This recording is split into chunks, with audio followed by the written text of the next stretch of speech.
এখন যমুনা সেতুর উপরে আছে, প্রচুর পরিমাণে পানি বাড়ছে।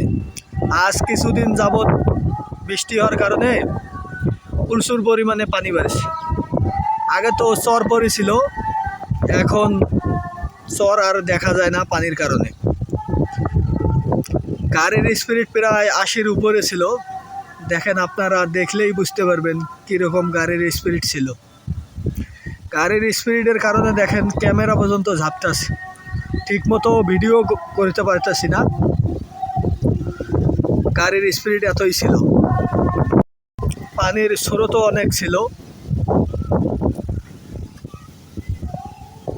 আবার হাতের ডাইন সাইডে অবশ্যই দেখাই, ওই যে রেল লাইনের যে বৃষ্টি হয়েছে, হাতের ডাইন সাইডে রেল লাইনের বৃষ্টি, নতুন ব্রিজ যেটা হয়েছে ওইটা, এটা রেল লাইনের জন্য। আর বাম সাইডে যে পুরনো রেল সেতুটি ছিল ওইটা আস্তে আস্তে উড়াইতেছে, ওটাই রাস্তা বড় করব। এখন আমরা ব্রিজের শেষ প্রান্তে চলে আসছি। খোদা হাফেজ, সবাই ভালো থাকবেন, ধন্যবাদ।